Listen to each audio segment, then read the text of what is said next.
Ça, c'est la première chose et on va passer sur la présentation. Voilà, vous allez avoir un petit diapo qui Et va vous... Emmerich, est-ce que tu pourras me dire que tout est OK de ton côté? Est-ce qu'on voit la présentation? Tout est, tout est bon, ouais.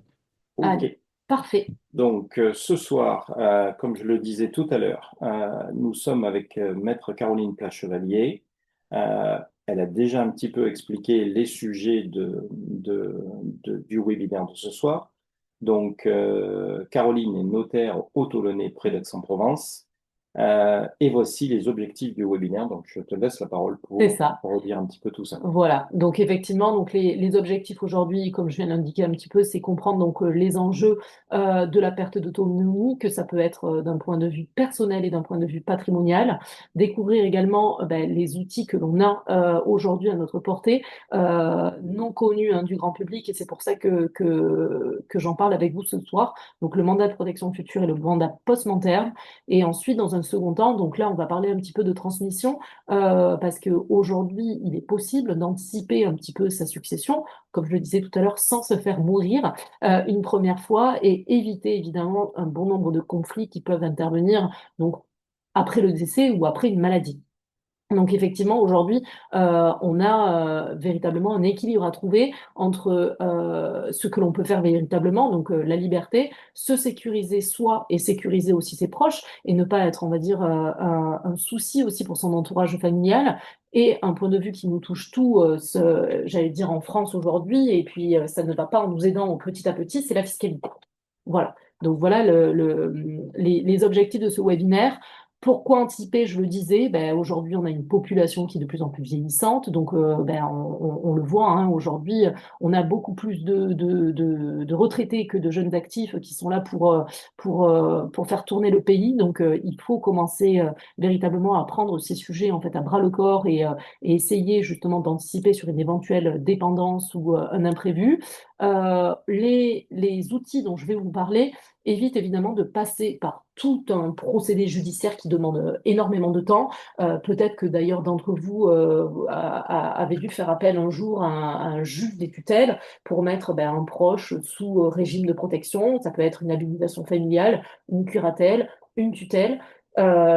Quand c'est un choix, alors j'allais dire, c'est un choix qui vous est donné de demander, mais c'est toujours une action qui est longue avec un avis et des éléments, on va dire, factuels qui vont être du coup demandés par le juge.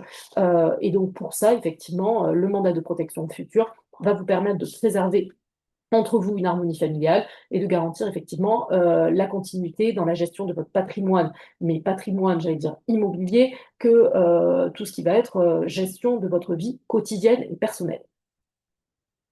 Le mandat de protection future, alors ça, c'est un acte notarié dès lors qu'il va concerner tous les actes de la vie personnelle, donc acheter sa baguette de pain, aller faire un virement auprès de sa banque, et ça peut être également la mise en location d'un bien immobilier, l'acquisition d'un bien immobilier et la vente.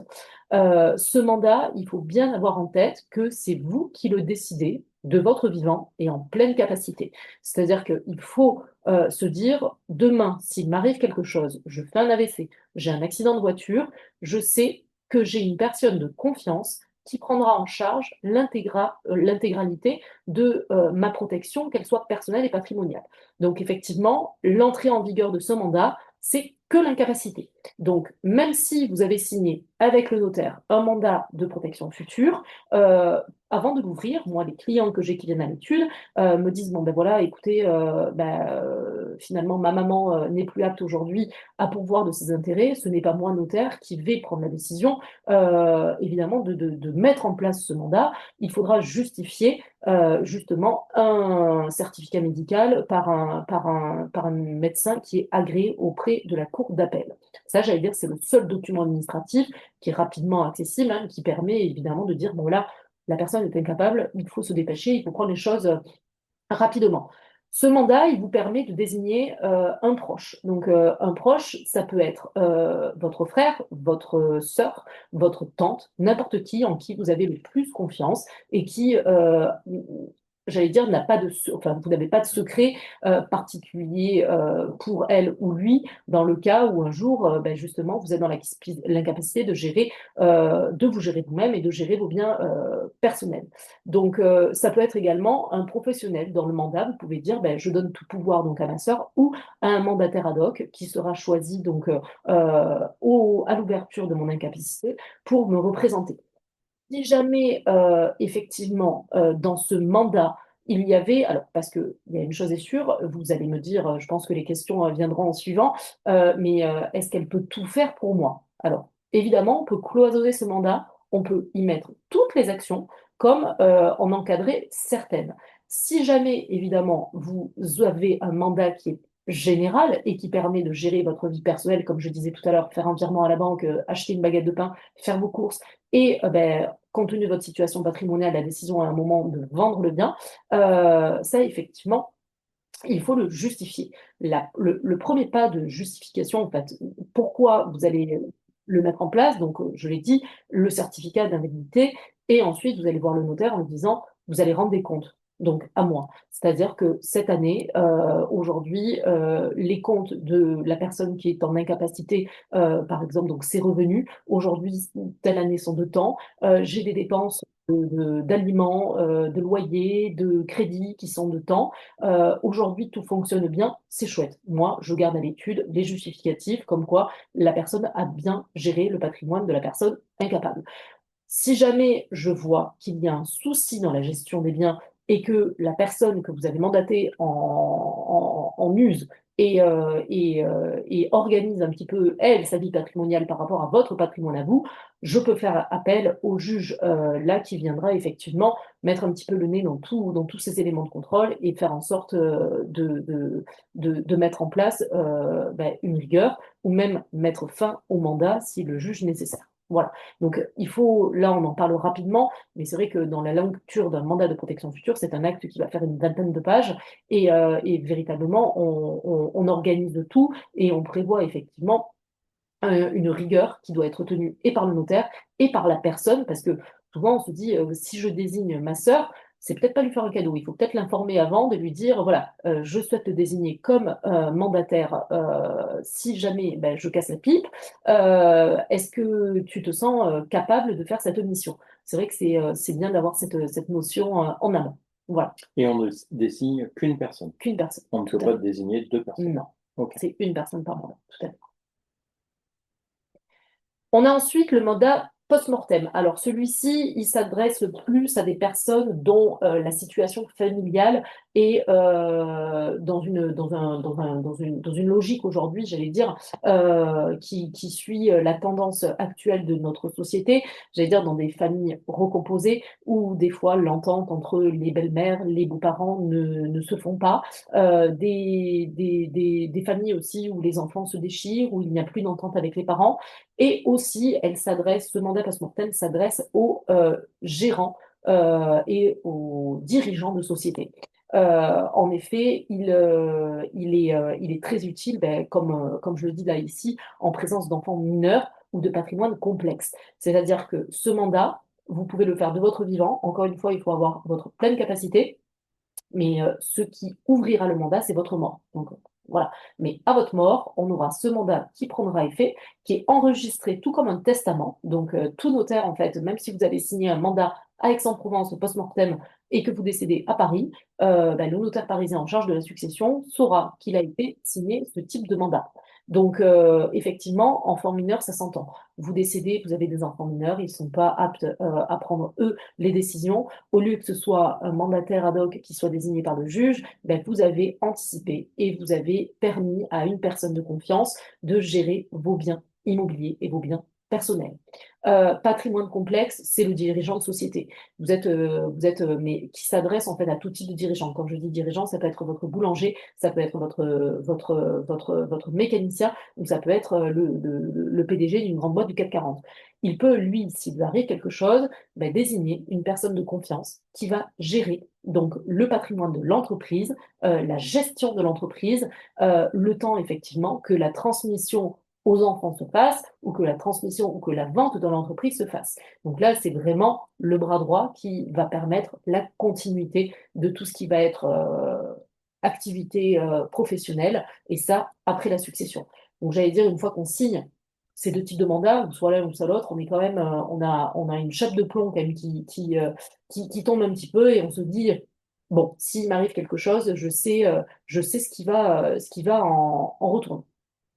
Voilà, Ils ont quand même des similitudes. Le premier, c'est je reste en vie, mais j'ai plus de capacité à tout à décider fait, et j'ai désigné quelqu'un pour prendre le des faire. décisions pour moi. Celui-ci, Je même suis mort. désignation, même personne, mais là, la différence, je suis mort. Exactement, tout à Et fait. on est sur les mêmes descriptions au niveau du contenu ou Alors, absolument pas. La description du contenu pour le vivant, pour la personne qui est incapable, ça va être vraiment gérer tous les actes de la vie courante, donc les banques, les courses personnelles, la gestion de tous les actes administratifs, parce que c'est vrai qu'on s'en rend compte, hein, en octobre, on nous appelle le paiement de la taxe foncière, on nous demande de déclarer son impôt sur le revenu.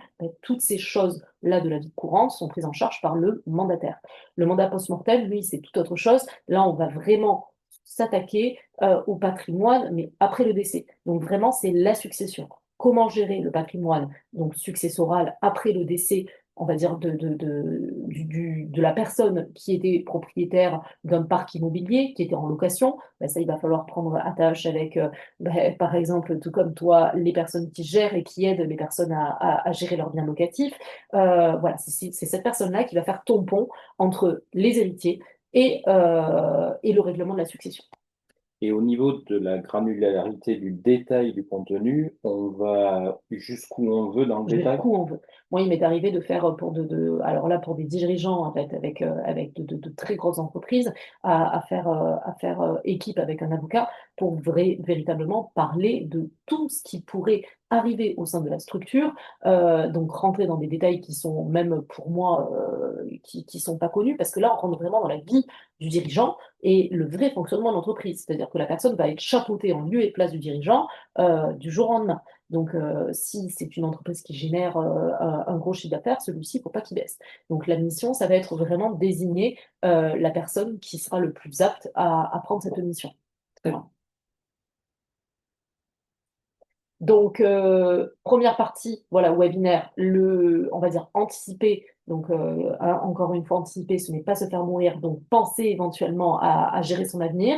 Et ensuite, on va parler là des outils de transmission patrimoniale. Parce que, encore une fois, quand on entend ou ses voisins se dire, ah ben tiens, moi, mes parents sont décédés, pourtant ils étaient propriétaires que d'une maison, ben, on a eu des droits de succession à payer, ils étaient importants. Ces droits et cette somme d'argent, je ne l'avais pas sur mon compte. Donc, on a dû vendre les biens familiaux qui constituaient le patrimoine, on va dire, des parents pour effectivement payer les droits à l'État. Ça, c'est une situation que je vois très couramment. Et c'est une situation en fait que l'on peut éviter tout ça par un procédé on va dire qui est simple. Donc pour ceux ou celles qui sont propriétaires de biens immobiliers, c'est de se dire je peux commencer à transmettre mes biens immobiliers à mes enfants ou d'ailleurs à d'autres personnes. Après, les abattements varient en fonction d'à qui vous décidez de donner. Le cas classique, je donne à mes enfants, vos enfants bénéficient chacun de 100 000 euros par parent, par enfant. Et après, il y a différents types. Voilà. Et on va dire que cet abattement qui est le plus important entre parents et enfants, donc, est dégressif et devient de moins en moins important si vous donnez demain à votre nièce. Voilà. Donc, on sera quand même sur différents, mais on ne va pas rentrer ce soir dans ces chiffres-là. Pour autant, cette donation que vous pouvez faire pour anticiper, on va dire, la transmission successorale et anticiper également votre décès, elle peut être faite, alors je mets avec ou sans réserve d'usufruit. Ça a une importance parce que quand on se dit, oh, mais moi, ça sert à rien de donner, encore une fois, l'exemple, je suis propriétaire avec mon mari que de ma résidence principale. Oui, mais toute la question est, quelle est la valeur de cette résidence principale? Vous avez un enfant unique, la résidence principale coûte 300 000 euros, votre enfant unique va devenir héritier de 300 000 euros, il avait un abattement que de 200, il va donc payer les droits sur 100 000 euros. Est-ce qu'il aura ses droits pour garder cette maison? Donc là, l'avantage aujourd'hui, c'est de se dire, aujourd'hui, je peux transmettre avec une réserve d'usufruit. La réserve d'usufruit, c'est, si vous n'avez pas encore cette notion, c'est un démembrement de propriété où le donateur, celui qui est propriétaire du bien, va se réserver l'entière jouissance du bien et la faculté de vivre dans le bien. Et s'il ne souhaite plus en vivre, bah, de percevoir les loyers, donc en ayant toute jouissance, on va dire, de ce bien pendant toute la durée de sa vie. L'usufruit, lui, ne s'éteint qu'au décès. Donc vos enfants à qui vous donnez la nue propriété du bien, eux ne sont propriétaires finalement qu'une coquille vide, ils n'ont aucun pouvoir décisionnel dans ce bien-là, et vous en restez bien propriétaire et surtout vous en avez la jouissance jusqu'à votre décès. Alors on me dira souvent, oui, mais bon, moi je donne, une fois que j'ai donné à mes enfants même la nue propriété, est-ce que si je dois vendre ma maison, j'ai besoin de leur accord? Alors oui, ça c'est un fait qui est là. On a besoin effectivement de l'accord du nu propriétaire dans les actes dits graves, hein, patrimoniaux, donc comme des actes qui ne sont pas de gestion, donc la vente d'un bien immobilier notamment. Donc là, effectivement, quand on donne la plupart du temps à ses enfants, on doit avoir aussi confiance en ses enfants. Donc c'est une première chose. Évidemment, ça tourne mal, vous avez fait la donation, vous le regrettez. La donation, même si elle est dite de base irrévocable, vous pouvez évidemment faire appel après à un juge pour dire, écoutez, la situation là ne fonctionne plus, je ne peux plus habiter ce bien, il faut que j'aille en maison de retraite, aujourd'hui mes enfants s'opposent à la vente. Le juge verra vos intérêts à vous et forcera effectivement donc les choses en France comme ça. J'allais dire le patrimoine du français est quand même bien protégé par des règles qui sont très bien établies. Et donc, tout l'objectif fiscal de cette réserve d'usufruit va être effectivement de donner un bien qui va être dans la valeur donnée réduite. Alors, l'usufruit, ça fonctionne, c'est quelle est notre probabilité de décéder. Alors, plus on va donner jeune, plus on va avoir un usufruit qui est important, parce on n'est pas censé demain décéder à 30 ans. Par contre, plus on va décider de donner vieux, c'est-à-dire même après 90 ans, ben là, on a plus de chances de décéder. Donc là, on va avoir un usufruit qui est assez faible. Pour autant, il existe et il est taux encore là. Moi, je dis la meilleure tranche aujourd'hui pour donner, c'est vraiment entre 50 et 70 ans. Vous avez un usufruit qui varie du coup entre 50 et 70%, enfin 50 et 30% pour la nue propriété à 70, mais donc 50% d'un bien si vous donnez demain à 50 ans qui va vous être réservé. Donc je prends un exemple Et simple, on reprend notre exemple de tout à l'heure. Je suis un couple, j'ai une résidence principal, principale à exactement. 300 000 euros, j'ai un enfant. Et j'ai un enfant, Je le donne à 50 ans. je le donne à 50 ans, vous donnez du coup une valeur fiscale de 50%, c'est-à-dire 150 000 euros qui est à partager à chacun de vos enfants. Ils ont tous les deux un abattement qui est égal à 75 000 euros pour les deux parents. Donc je vous laisse imaginer, ça fait 32 500 euros par parent, par enfant, ce qui fait qu'effectivement aujourd'hui, la logique est simple, il n'y a pas de droit. Voilà. Donc c'est vrai que ça permet ce mécanisme de la donation avec réserve d'usufruit permet de faire beaucoup d'économies. Alors, et c'est aussi toute la raison de le faire, c'est-à-dire que vos enfants, une fois que le décès est arrivé, ne seront plus embêtés d'aller voir un notaire pour dire, ben voilà, papa et maman étaient propriétaires d'une maison, qu'est-ce que j'ai à faire aujourd'hui? Ben oui, donc vous allez payer un acte, une attestation immobilière, donc qui va être dressée par notaire, qui va prendre la valeur du bien au jour du décès, alors que si la donation avait été faite il y a 20 ans, ben, la valeur n'aurait peut-être pas été la même parce que on a beau dire l'immobilier est quand même une valeur aujourd'hui qui reste quand même refuge dans la quasi-globalité de l'ensemble des biens. Et donc, on a souvent des plus-values qui sont faites année après année. Donc là, vous bloquez, on va dire, une valeur à l'époque de la donation qui sera forcément valorisée s'il n'y a pas de donation et ça au moment du décès. Donc c'est à ce moment-là qu'effectivement vous paierez peut-être des droits de mutation à titre gratuit à l'État, donc qui sont à peu près valorisés une fois que l'abattement et les 100 000 euros, je vous laisse entendre que ça part assez vite finalement, même pour la quasi-totalité, on va dire, des Français. Donc vous êtes taxé après au-delà de 100 000 euros à peu près à 20%. Donc, ça peut quand même aller très vite en termes de taxes à payer à l'État. Et en plus, vous payez un acte notarié d'attestation immobilière qui est valorisé en fonction également de l'estimation du bien. Donc, voilà le premier outil de transmission patrimoniale, donc la donation. Le Et test, si on le fait à 70 ans, on avait pris 50 ans, si on le fait à 70 ans, non, on le a calcul de l'usufruit est différent. tout à fait, exactement. Parce qu'on est plus vieux, du coup, on a plus de chances de décéder à 70 qu'à 50. Donc là, au lieu de transmettre une valeur en nue propriété de 50%, je transmets une valeur en nue propriété de 70%. Je me D'accord. réserve 30% de la valeur du bien. Et 80%? 80, exactement. Ok. 80% et 20%, 90, 10% de valeur usufruit que je me réserve. Donc c'est vrai que le bon âge aujourd'hui pour donner, c'est vraiment entre 50 50 ans? et j'allais dire avant les tranches des 91 ans. Voilà.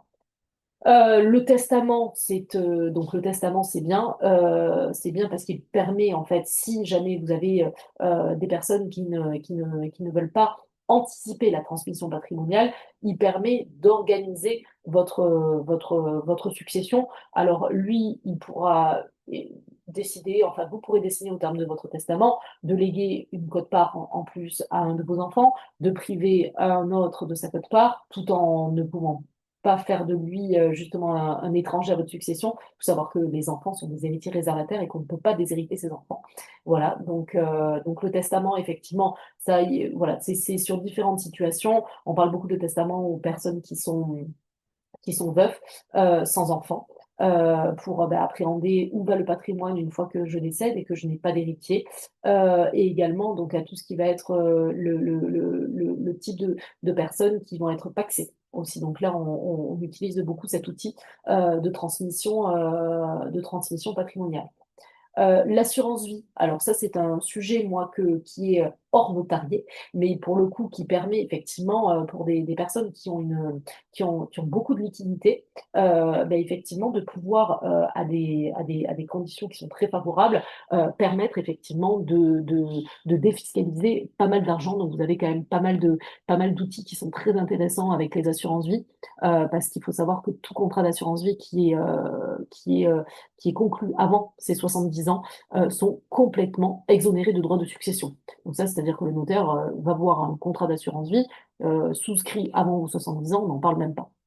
Le pacte du trail, Donc là, l'assurance vie, je oui, transmets sans aucun droit avant 70 ans tout à sur fait, un contrat. exactement, tout à fait.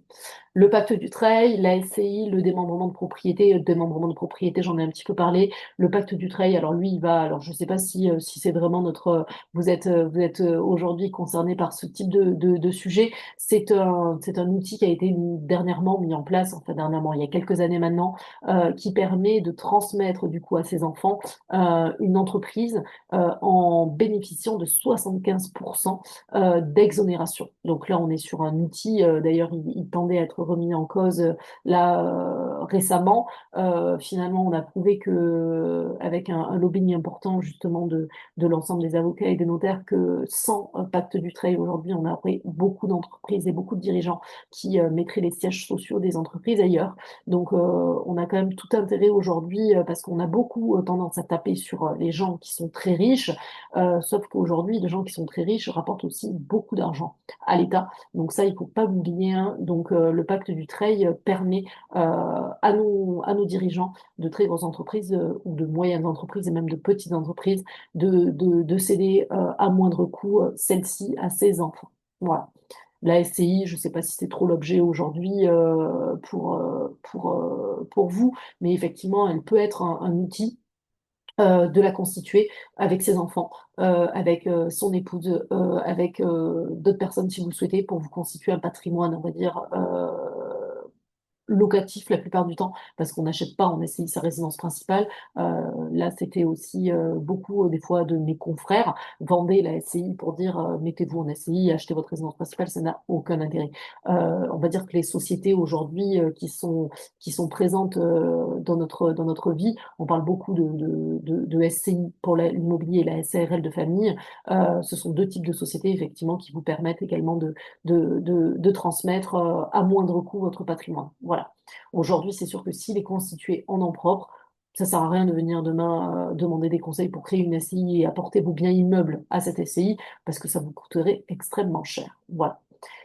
Petit point que j'avais pas vu juste à la donation. La donation, donc il y a deux types de donations. Des donations simples que vous pouvez faire à un de vos enfants et surtout le truc, moi, que j'adore et que quand on peut je conseille véritablement de le faire. Vous avez plusieurs enfants, vous avez obligatoirement un bien par enfant, parce que malheureusement, on ne peut pas faire de donation autre que si, s'il n'y a pas un immeuble par enfant. On appelle Ou les mettre dans une LCI. ou les mettre dans une SCI, mais faire une donation partage. La donation partage, c'est un outil qui est fantastique, qui permet, d'optimiser fiscalement la transmission de vos biens et directement de faire le partage entre vos enfants des biens de succession. Et là, vous pouvez aussi partir tranquille le jour où il vous arrive quelque chose en se disant, ils ne se disputeront pas les biens parce que chacun a été alloti d'un lot de mon vivant. Donc, on est vraiment sur un sujet qui est très intéressant. Et dans la donation partage, on peut mettre de l'actif financier et de Tout à l'actif fait, immobilier. tout à fait. On peut insérer des parts de SCI, on peut mettre des sommes d'argent, on peut mettre des biens immobiliers, on peut tout mettre. Ouais. Démembrement de propriété, un petit. Démembrement de propriété, c'est un petit peu ce que l'on a vu. Alors, je ne sais pas si vraiment j'y reviens dessus. C'est le démembrement de propriété. Il intervient dans le cas d'une donation. C'est forcément la donation qui va permettre ce démembrement de propriété. Et c'est ce que je vous disais, c'est différencier justement la nue propriété, souvent que le donateur se délaisse et va donner en fait à ses enfants. Donc, cette coquille vide pour être aujourd'hui propriétaire en fait d'un bien donc, qu'il ne peut pas utiliser. Et ce fameux usufruit cette notion qui vous permet, elle, de rester pleinement propriétaire de votre bien, de continuer à en jouir et d'en percevoir les revenus s'il y en a. Et le seul petit inconvénient qu'on rappelle, c'est je dépends de mes enfants si je veux La vendre. prise de décision, tout à fait, exactement. Voilà, donc on arrive un petit peu au bout. Donc effectivement, aujourd'hui, anticiper encore, qui est le mot phare, je pense, de ce webinaire, c'est combiner effectivement protection et transmission. Donc se protéger avant de transmettre, protéger ses proches, adapter effectivement sa structure patrimoniale compte tenu, on va dire, des liquidités, des avoirs, des actions, des obligations que vous pouvez avoir et des immeubles. Ça vous permet d'anticiper ensemble, donc avec votre professionnel, donc toutes les conséquences fiscales et familiales. Éviter, voilà, d'avoir des biens familiaux en fait qui sont vendus à contre-cœur par les enfants, juste pour avoir payé des droits, voilà, qui n'auraient pas été à payer si on avait juste donné avant. Et penser, ça aussi, c'est pas parce qu'on se dit, tiens, j'ai fait mon testament, j'ai fait ma donation, que les choses n'évoluent pas. Dans la vie, tout évolue. Pensez à mettre à jour régulièrement un petit peu votre situation patrimoniale et d'en parler. Encore une fois, on en parlait tout à l'heure avec Eric, on rigolait avec ça. Aujourd'hui, des fois, transmettre, anticiper, on a l'impression que on se fait mourir. Absolument pas. Anticiper, c'est vous protéger et c'est protéger vos proches. Voilà. Donc après, rôle du notaire, donc c'est là où moi j'interviens un petit peu comme je le fais là avec vous, en effleurant un petit peu toutes ces notions. Mais effectivement, votre notaire, on est là pour vous accompagner, pour faire un diagnostic global de votre situation familiale et patrimoniale, qui sera, donc on verra un petit peu les questions tout à l'heure, mais qui seront vraiment à adapter à chaque situation. Aujourd'hui, on n'a pas une famille qui est pareille à l'autre. Donc évidemment, ce que je préconiserai à une famille ne sera peut-être pas celle voilà, que je conseillerais à une autre. Donc, c'est vraiment un conseil personnalisé, un conseil qui est fait de manière impartiale. Évidemment, je ne prends pas parti. Moi, je ne suis pas dans votre vie personnelle et patrimoniale. Donc, effectivement, je reste et j'ai un devoir de conseil qui doit rester neutre envers l'ensemble des parties à l'acte. On sécurise évidemment les actes notariés, la sécurité juridique des actes qui sont inattaquables, à l'inverse des actes d'avocat. Et le notaire, j'ose imaginer, en tout cas, si vous faites appel à des notaires de famille qui vous suivent dans le temps, en tout cas, c'est une des fonctions les plus importantes que l'on a aujourd'hui. Voilà. Donc, en résumé, anticiper, ce n'est pas subir. Voilà. Protéger, c'est soi-même et les siens. Et transmettre, si on peut avoir anticipé et protégé, c'est le faire dans la paix et dans la clarté. Donc, c'est se dire, on a tout cloisonné pour que, s'il nous arrive quelque chose, l'intégralité de mon patrimoine personnel ou patrimonial soit mis entre de bonnes mains. Voilà. Très bien, merci Avec Caroline. plaisir. On arrive à la fin du webinaire, donc on arrive à la fin de la présentation. Comme je le disais tout à l'heure, on va pouvoir avoir un espace maintenant dédié aux échanges, dédié aux questions. Ou si vous avez d'autres questions que vous voulez pas poser, contactez-moi au niveau de l'association et je ferai bien sûr le relais auprès de Caroline. Mais vous pouvez ouvrir vos micros, faire vos commentaires ou poser vos questions, on vous écoute. C'est toujours la première question qui est la plus dure à venir. Ou alors c'est que j'ai été très claire et que vraiment rien n'appelle une question. Bah, J'ai une question merci. concernant la donation. Oui, Est-ce qu'il y a des frais oui, il y a des concernant la frais qui donation? sont tout à fait. Si. Il y a des frais, alors c'est pas un acte gratuit, hein, évidemment. Ce sont des frais qui sont évalués en fonction de la valeur des biens qui sont donnés. Donc là, aujourd'hui, je pourrais pas vous dire un acte de donation simple ou un acte de donation partage, c'est 2 000, 3 000, 4 000, 10 000 euros. Ça, je n'en ai aucune idée parce qu'il dépend véritablement de la valeur des biens immobiliers. D'accord?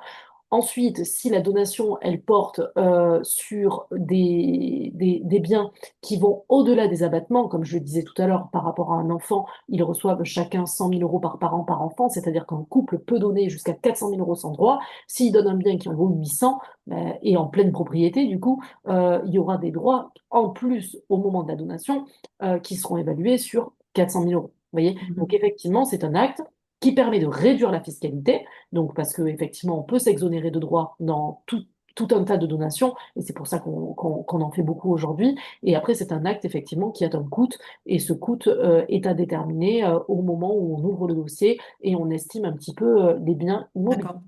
Vous parlez de frais, ce sont les frais notariés ou c'est la fiscalité? Quand je parle de frais, je parle jamais de frais d'acte de notaire. Les gens font souvent la D'accord. confusion en se disant les notaires gagnent beaucoup d'argent. Non.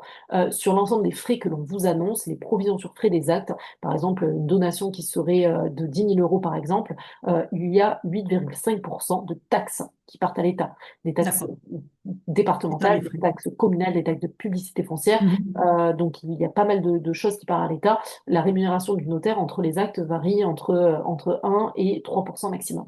D'accord. Et concernant des neveux et des nièces, je Oui. pense que c'est plus élevé que pour des enfants.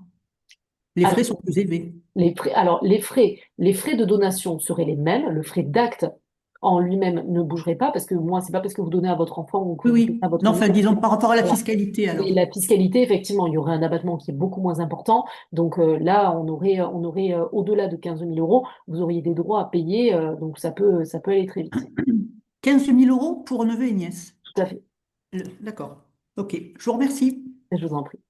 Et qu'est-ce qu'on a comme catégorie enfants, neveux, nièces? Quelles sont les strates de... Ou alors c'est enfants plus le reste? Alors, il y a les grands-parents peuvent donner aussi à leurs Ok. petits-enfants, donc 31 865 euros. Il y a donc entre frères et sœurs, il y a entre neveux et nièces, enfin tout ça, effectivement, il y a différents degrés. Et au-delà de neveux et nièces, malheureusement, vous êtes considérés comme tiers, et donc là, vous avez des droits qui sont à hauteur de 60% D'accord. sur le premier euro donné.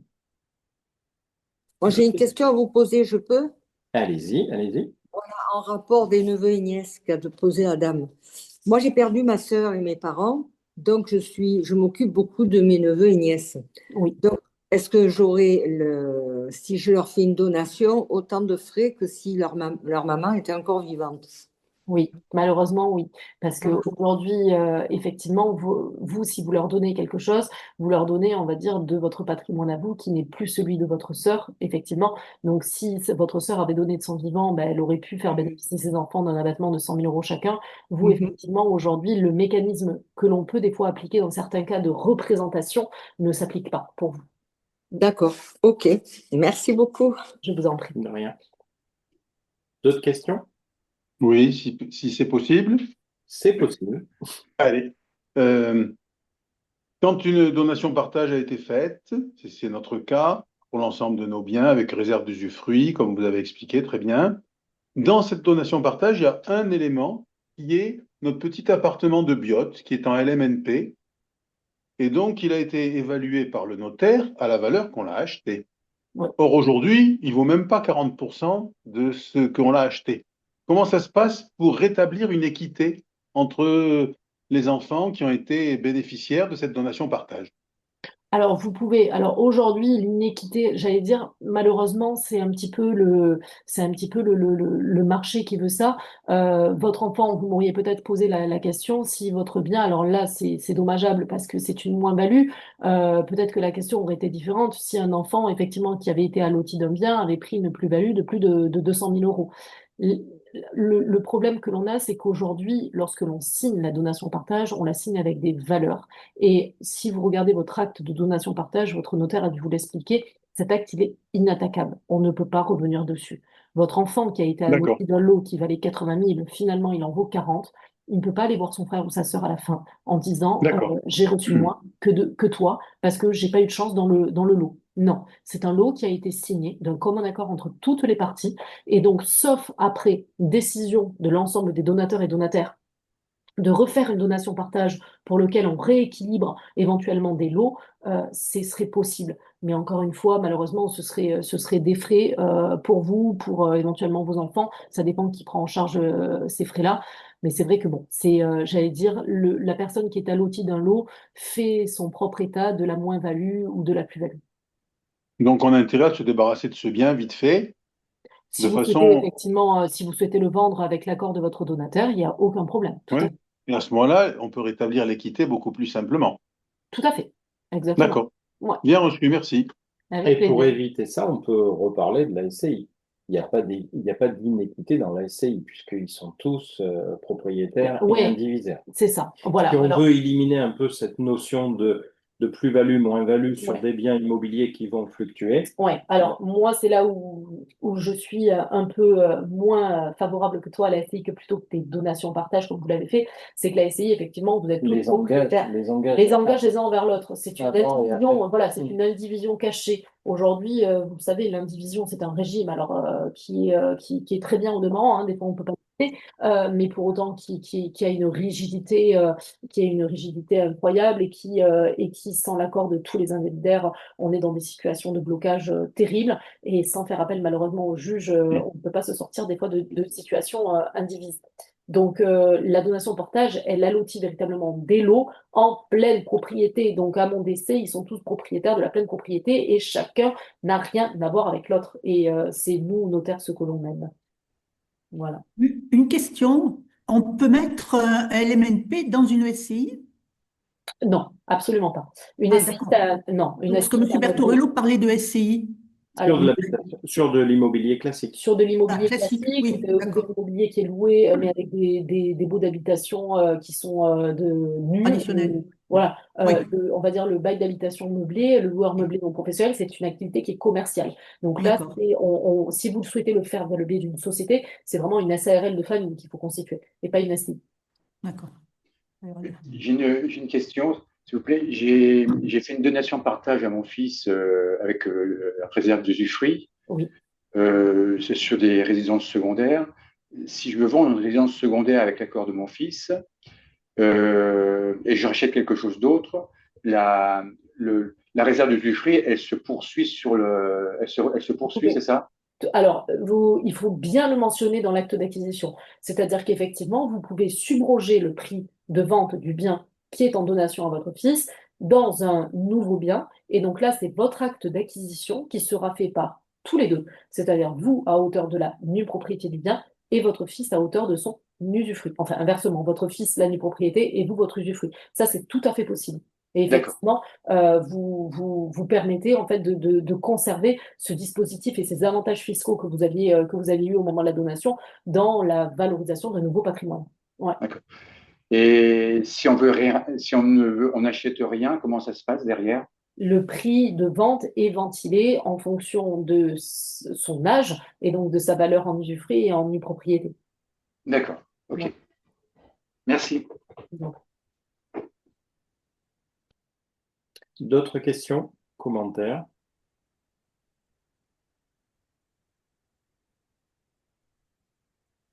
Nous avons épuisé toutes les questions.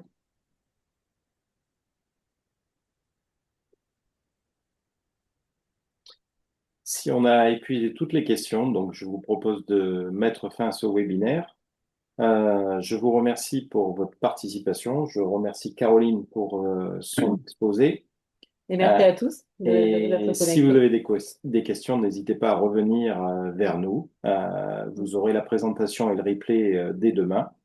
Je vous souhaite donc une excellente soirée et je vous dis au mois prochain pour le prochain webinaire. Oui, Trop tard ou pas? Je voulais poser une question, moi, parce que je fais du LMNP également. allez-y. Et moi, contrairement à la situation de la personne précédente, moi, j'ai des plus-values, j'ai des biens que j'ai achetés en mon nom propre. Oui, Et j'hésitais à faire enfin, je réfléchis pour faire une donation-partage, hein. Je vais oui, avoir 60 ans, donc je pense que je suis dans ouais, le bon timing. ouais, bien. Par contre, ce qui me gêne, moi, c'est j'hésite en fait à faire une SCI, mais à l'IS, hein, parce que je fais du LMNP, donc Ouais. je ne pourrais pas à l'IR, mais à l'IS. Mais ça m'oblige en fait de muter mes biens. Les biens sont achetés à ce jour en nom propre, d'accord? Ouais, tout à fait. Ça vous Et- oblige, alors encore une fois, si c'est des biens qui sont loués en loueur meublé non professionnel, donc qui sont meublés, l'activité commerciale vous empêche de faire une société civile immobilière, même à l'IS.